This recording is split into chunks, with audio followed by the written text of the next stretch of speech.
Praise the lord. ఈ రోజు దేవుని వాక్యం కీర్తనల గ్రంథము 15వ అధ్యాయం మొదటి నుంచి చివరి వరకు చదువుకుంటే మన కుటుంబాలు ఎప్పుడు ఆశీర్వాదకరంగా ఎప్పుడు స్థిరంగా ఉండాలి అంటే మనం ఎలా నడుచుకోవాలి, మనం ఎలా మాట్లాడాలి, మన తలంపులు ఎలా ఉండాలి, మన ప్రవర్తన ఎలా ఉండాలి, మన మాటలు ఎలా ఉండాలి, మన క్రియలు ఎలా ఉండాలో చక్కగా తండ్రి రాపించి పెట్టాడు.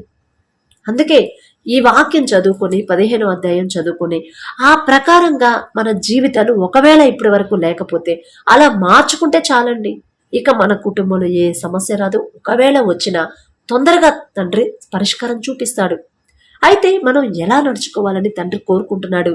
ఇక్కడ దావీదు గారు చెప్తారు, యెహోవా నీ గుడారములు అతిథిగా ఉండదగిన వాడెవడు, నీ పరిశుద్ధ పర్వతము మీద నివసింపదగిన వాడెవడు.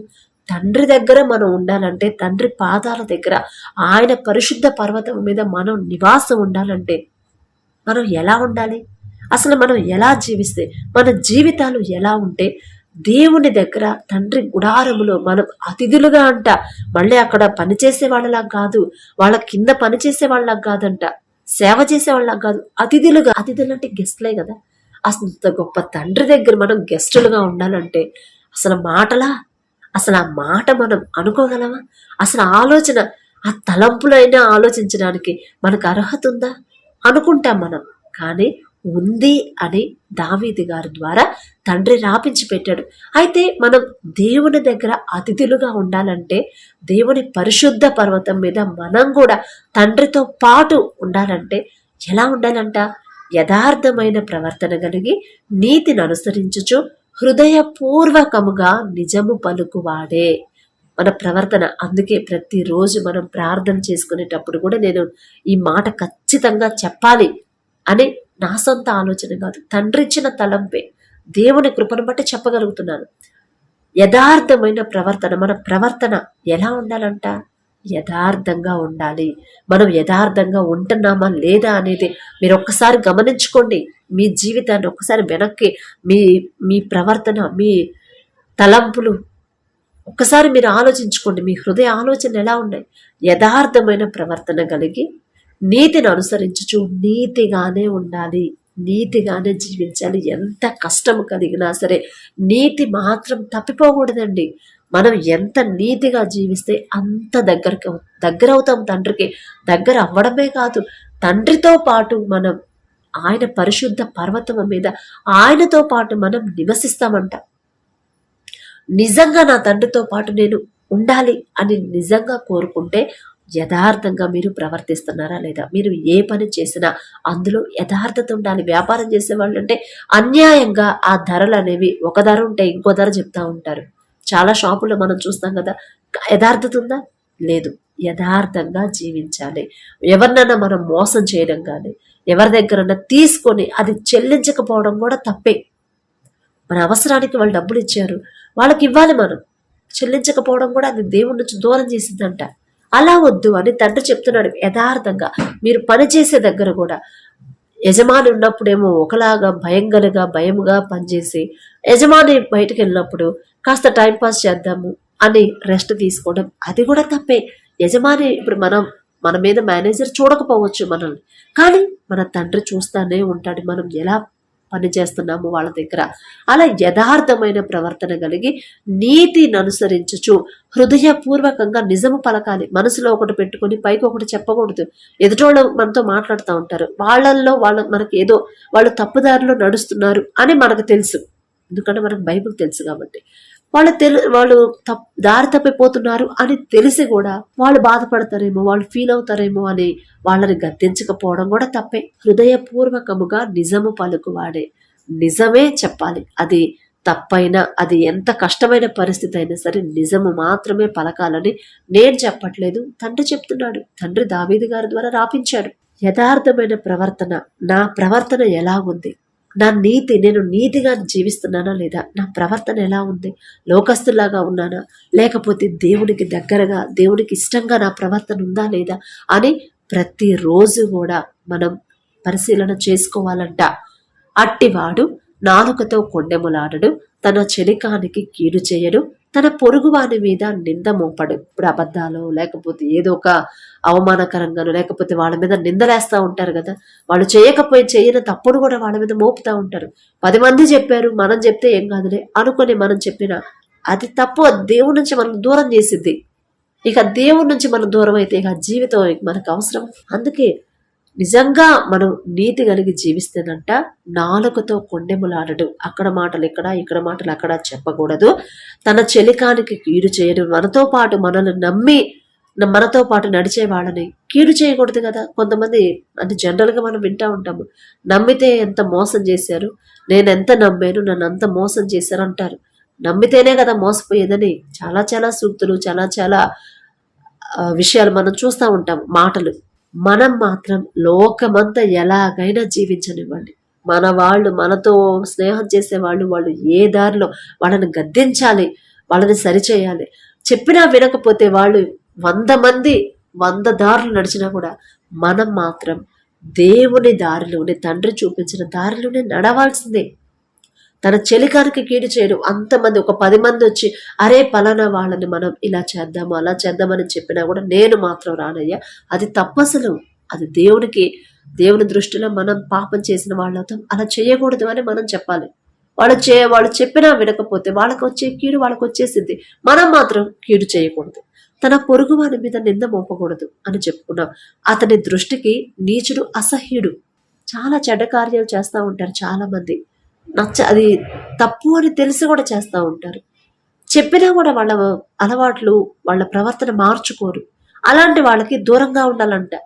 వాళ్ళు ఎంత మన ఇదైనా సరే, ఎంత దగ్గరైనా, ఎంత క్లోజ్ అయినా సరే, వాళ్ళు అరే నువ్వు ఇలాంటి పనులు చేస్తున్నావమ్మా, ఇలాంటి పనులు చేయకూడదు, అది తప్పు, అది దేవుడికి విరుద్ధమైనది అని మనం వాళ్ళకి చెప్తా ఉంటాము. అయినా సరే వాళ్ళు మారరు. అలాంటి వాళ్ళకి మనం దూరంగా ఉండాలి కానీ వాళ్ళు చేసే పనులే మనం చేయకూడదు. అతని దృష్టికి నీచుడు అసహ్యుడు. అసహించుకుంటారంట. ఎంత చెప్పినా ఇక వాళ్ళ పద్ధతి మారదిక అని వాళ్ళ గురించి మనం ప్రార్థన చేయడమే. అంతేగాని వాళ్ళతో స్నేహం చేసి వాళ్ళు నడిచిన దారిలో మనం నడవకూడదు. ఎవరైతే అలా నడవకుండా వాళ్ళ కోసం ప్రార్థన చేస్తా వాళ్ళ దారిలో నడవకుండా జాగ్రత్తగా ఉంటారో అలా ఉండాలని దావీదు గారు చెప్తున్నారు. అతడు యెహోవా యందు భయభక్తులు గలవారిని సన్మానించును.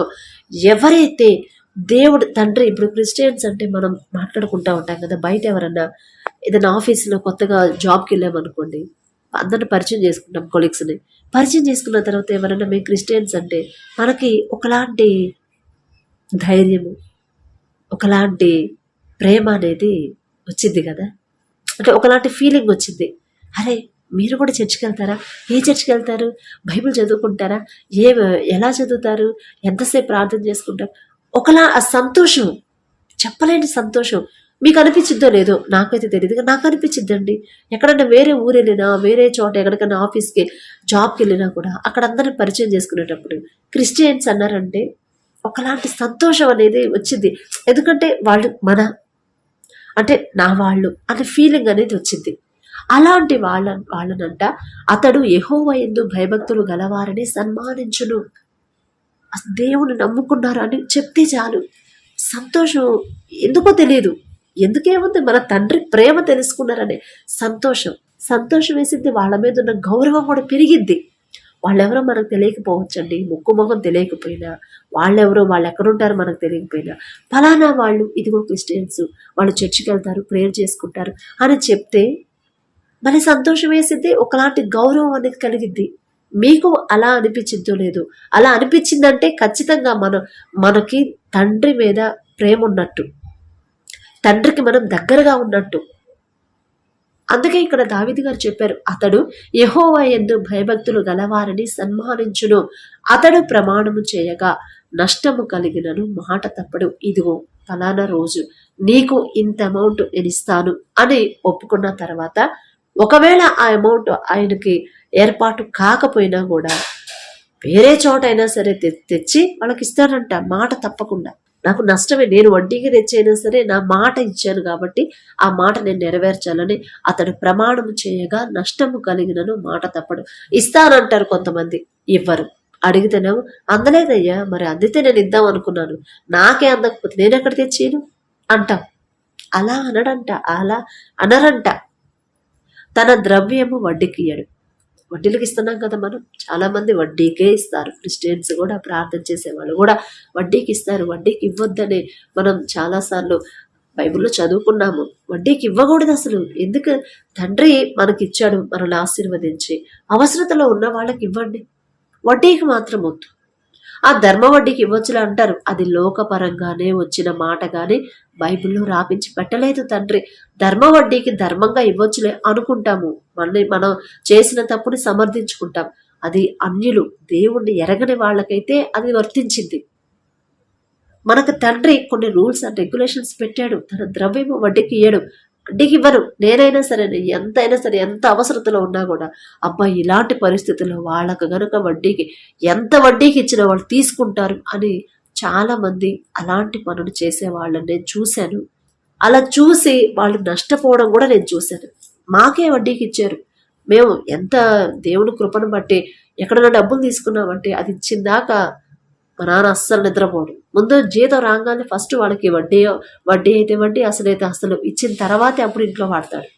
అలాంటి మాకు అలా వడ్డీకి ఇచ్చే ఆయన ఫస్ట్ ఒక వడ్డీ చెప్పి తర్వాత ఇది నేను వేరే వాళ్ళ దగ్గర ఎక్కువ వడ్డీకి తెస్తున్నాను, మరి వాళ్ళు ఇంత వడ్డీ అయితేనే మీకు ఇమ్మన్నారు, లేకపోతే ఇవ్వద్దన్నారని చెప్పి అధిక వడ్డీకి మాకు ఇచ్చారు.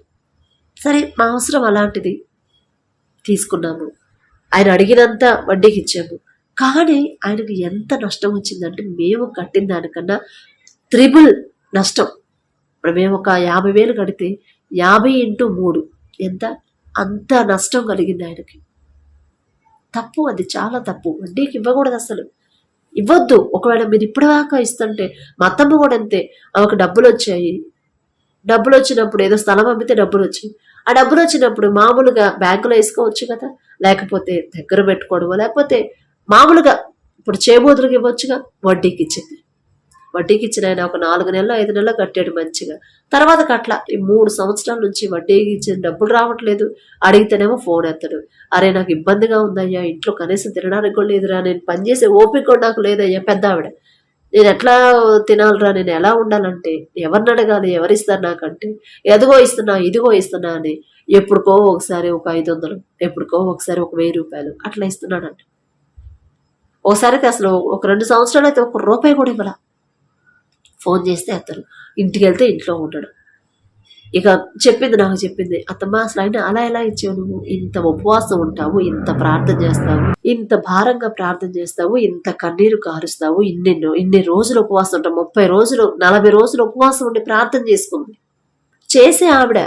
అలాంటి ఆవిడ వడ్డీకి డబ్బులు ఇవ్వచ్చా?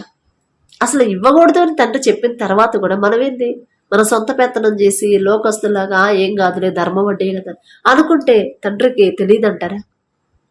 ఇవ్వలేదు 2 సంవత్సరాలు, అసలు ₹1 కూడా ఇవ్వాల.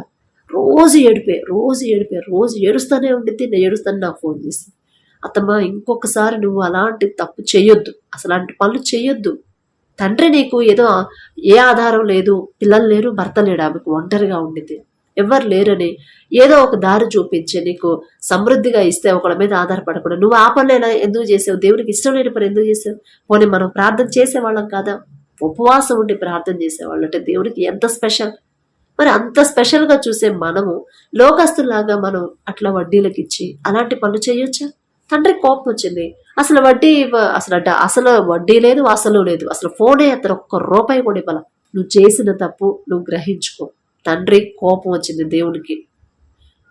ఆ క్షమాపణ మనస్ఫూర్తిగా కన్నీరు కార్చి దేవుని పాదాల దగ్గర క్షమాపణ అడుగు. తండ్రి కరిగిపోతే అప్పుడు నీ డబ్బులు నీకు వచ్చేలా చేస్తాడు అని ఒకటే మాట చెప్పాను. నీ క్షమాపణ అక్కడ ఇంపార్టెంట్. నేను ప్రార్థన చేస్తాను, నువ్వు తప్పు చేసావు కాబట్టి నీకు తెలుసు. ఇప్పుడు కూడా చెప్పింది, నాదే తప్పు, నాదే తప్పు, నేనే వడ్డీకి ఇచ్చాను, నాదే తప్పమ్మా, నేను అట్టెందుకు చేశాను నామే తిట్టుకునింది, నాదే తప్పమ్మా, నా తండ్రి నాకు ఒక ఆధారం ఇచ్చాడు, అది కూడా నా చేతిలో లేకుండా నేనే అత్యాశకు పోయానమ్మా అని పశ్చాత్తాపడింది. ఇప్పుడు కూడా 2 సంవత్సరాల తర్వాత ఆమె 2 సంవత్సరాలు ప్రార్థన చేస్తే 3వ సంవత్సరం నుంచి ఆయన మళ్ళీ తిరిగి ఆ డబ్బులు ఇవ్వడం స్టార్ట్ చేశాడు. అది కూడా ఒకేసారి ఒక 5,000 కూడా ఇవ్వడం. ఒకసారి ఒక 1000 రూపాయలు, ఒకసారి ఒక 1500, ఒకసారి ఒక 1000, అంతే. నెలకు 4000 ఉంటాయి. 4000 కాదు, ఒక్క రూపాయి లేదు. ఇప్పుడు ప్రార్థన చేసుకున్న తర్వాత ఒంటరి ఆమె, విధవరాలు, తండ్రి జాలిగలవాడు కదా, తప్పు చేసినా కూడా క్షమించే అంత ప్రేమ ఉంది కదా మన మీద. మళ్ళీ క్షమాపణ అడిగితే తండ్రి కరిగిపోయి ఆయన ఆ అన్న మనసు మార్చి ఇప్పుడిప్పుడు కాస్త డబ్బులు ఇప్పిస్తున్నాడు. ఎంతో కొంత ఇస్తా ఉంటా, ఆమెకి ఆధారంగా ఉండిద్దిగా. అందుకే డబ్బులు మాత్రం వడ్డీలకు ఇవ్వద్దు. అసలు ఇచ్చిన తర్వాత మీరు ఏడుస్తా కూర్చున్నా ఎవ్వరేం చేయలేరు. ఇవ్వద్దు అని తండ్రి ఒక మాట చెప్పాడు అంటే ఆ మాటకు మనం కట్టుబడి ఉండాల్సిందే. ఆహా, ఇప్పుడు తండ్రి ఏమైనా చూస్తున్నాడా, ఇది మనకి ఇంత లాభం వస్తుంది కదా, ఎందుకు వదులుకోవాలి అనుకున్నారంటే మీరే నష్టపోతారు, మీకే నష్టం కలిగిద్ది. అలా నష్టపోయిన వాళ్ళని చాలా మందిని చూశారు. అందుకే అలా అవుతుంది. అందుకే ఇక్కడ దావీదు గారు చెప్తున్నారు, తన ద్రవ్యము వడ్డీకి ఇయ్యడు. మేమివ్వమండి, మేము ఎంత బతిమలాడినా వడ్డీకి మాత్రం ఇవ్వం. ఉంటే అవసరానికి ఇస్తాం. అవసరానికి ఇదిగో తీసుకుని దగ్గర ఉన్నప్పుడు ఇవ్వండి పర్వాలేదు అని. ఒకవేళ ఇవ్వలేని పరిస్థితి అయితే ఇవ్వకపోయినా పర్వాలేదు అని అలా దేవుడి ఎడల భయం భక్తి కలిగి నడుచుకోబట్టే తండ్రి మనం అడిగిన ప్రతి ప్రార్థనకి జవాబిస్తున్నాడు. అలాగే నిరపరాధిని చెరుపుటకే లంచము పుచ్చుకొనడు. లంచం తీసుకోకూడదు అస్సలు. మీరు గవర్నమెంట్ జాబ్ చేసేవాళ్ళు ఈ మాటలు వింటున్నట్టయితే ఒకవేళ ఇప్పటిదాకా మీరేమన్నా లంచం తీసుకున్నారంటే అది తిరిగి ఇచ్చేయండి. ఖచ్చితంగా దానివల్ల నష్టమే మనకు జరిగింది, కానీ లాభం మాత్రం జరగదు. మీరు ప్రమోషన్ రావాలని కోరుకున్నా కూడా ఒకానొక సమయంలో అప్పుడెప్పుడో తీసుకున్నానులే, అది కూడా చాలా తక్కువ అమౌంటే అనుకుంటారేమో. ప్రతిదీ కూడా మనం చేసే ప్రతి పని కూడా అక్కడ లెక్క ఉండిద్ది. తండ్రి దగ్గర లెక్క రాపించి పెడతాడు. అది గనక మనం ఆ లెక్క సరి చేసుకోకపోతే మనం ఎంత ప్రార్థన చేసినా మనకు రాదిక, జవాబు రాదు, మనం కోరుకున్న ఆ ప్రమోషన్ రాదు, ఏది రాదు. ఆశీర్వాదం అనేది కోల్పోతాం, పోగొట్టుకుంటాం. నిరపరాధిని చెరుపుటకే లంచము పుచ్చుకొనడు. వేరే వాళ్ళకి కీడు కలిగించాలని ఇదిగో నాకు అదే మాట్లాడుకుంటా ఉంటారు కదా, మనం చేయమనుకోండి. ఎందుకంటే మనం దేవుని భయం మనకు ఉంది కాబట్టి అలాంటి పనులు మనం చెయ్యం. ఒకవేళ అలాంటి మనసున్నా కూడా చెయ్యొద్దు అని దావీదు గారితో తండ్రి రాపించి పెట్టాడు.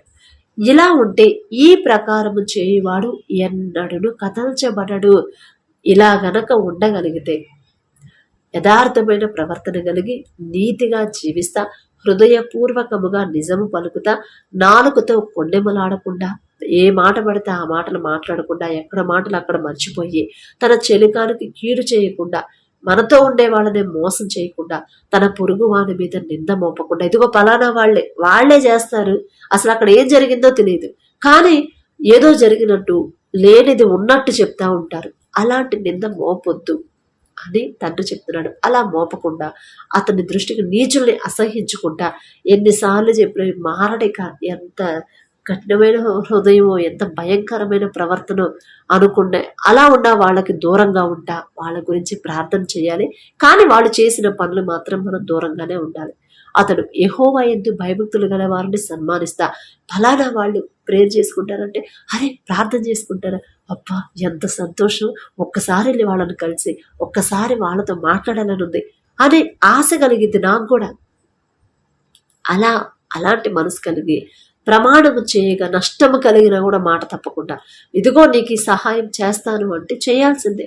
మనకు నష్టం వచ్చినా సరే ఆ చేసిన ప్రమాణానికి లోబడి ఉండాలని తండ్రి ఇక్కడ చెప్తున్నాడు. మన ద్రవ్యం మనకు వచ్చి, మన డబ్బులు వడ్డీకి ఇవ్వకుండా, వాళ్ళు ఎంతైనా ఇవ్వండి, 10 రూపాయలు వడ్డీకి ఇచ్చేవాళ్ళు కూడా ఉన్నారు. 10 రూపాయలు వడ్డీకి ఇస్తానన్నా కూడా వడ్డీకి మాత్రం వద్దమ్మా, ఇదిగో నీకు అవసరమైతే తీసుకో, ఆ డబ్బులు వచ్చినప్పుడు తిరిగి నాకు ఇచ్చేసేయి అని వడ్డీలకు మాత్రం ఇవ్వకండి. మీరు అప్పుల పాలు ఎందుకు అయ్యారో నాకు తెలియదు, ఇంట్లో సమస్యలు ఎందుకు వస్తున్నాయో నాకు తెలియదు. ఒకవేళ మీ డబ్బులు ఎప్పుడైనా వడ్డీకి ఇచ్చున్నారేమో, అది తండ్రి పాదాల దగ్గర క్షమాపణ అడగండి. అడిగితేనే మీ డబ్బులు అసలు మీకు వస్తాయి. వడ్డీ వదిలేసేయండి, నాకు వడ్డీ వద్దేమొద్దమ్మా, అసలు వస్తే చాలయ్యా, తప్పు నాదేనయ్యా, తప్పు నాదే అని అడగండి. ఖచ్చితంగా మీ డబ్బులు మీకు ఇస్తాడు. అలాగే నిరపరాధిని చెరుపుటకే లంచం పుచ్చుకోవద్దు. అసలు లంచాలు అనేవి మనం తీసుకోవద్దు కదా. దేవుడి ఎడల భయం ఉన్న వాళ్ళు ఎవ్వరూ తీసుకోరు. గవర్నమెంట్ జాబ్ అయినా ఇంకొకటైనా ఎక్కడా కూడా మనం లంచం అనేది మనం తీసుకోకూడదు. ఇలా మనం ఉండగలిగితే ఎప్పుడు కదల్చబడమంట, ఎప్పుడు కూడా తండ్రి దగ్గర, పరిశుద్ధ తండ్రి ఎక్కడైతే ఉంటున్నాడో ఆయన గుడారంలో మనం అతిథులంటే గెస్టులే కదా, గెస్టులను మనం ఎలా చూస్తాము? మామూలుగా మనం తినే ఆహారం పెడతామా? మామూలుగా చూడం కదా, స్పెషల్గా చూస్తాం కదా.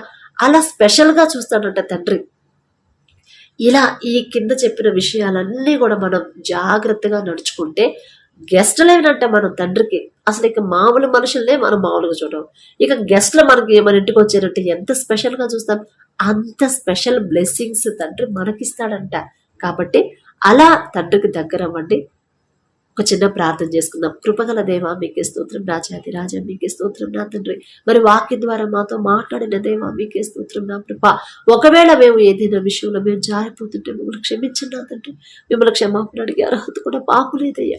మీకు దగ్గరయ్యి మీ గుడారంలో మేము అతిథులుగా ఉండే అర్హత అయితే మాకు లేదు తండ్రి. కానీ ఆశ, ఆ ప్రకారంగా ఆశ కలిగి ఉన్నాం నా తండ్రి. ఆశ గల ప్రాణాన్ని తృప్తిపరిచే దేవా మీకే స్తోత్రం. మీరు ఎలాగైతే జీవించమని చెప్తున్నారో మీ బిడ్డ ద్వారా మాకు నేర్పించారు, ఆ ప్రకారంగా మా జీవితాలు మార్చుకునే తెలివి జ్ఞానాన్ని మాకు అనుగ్రహించమని అడిగే అర్హత, పొందుకునే అర్హత లేని వాళ్ళం అయినా సరే యేసు నామములో అడుగుచున్నాము తండ్రి. ఆమేన్.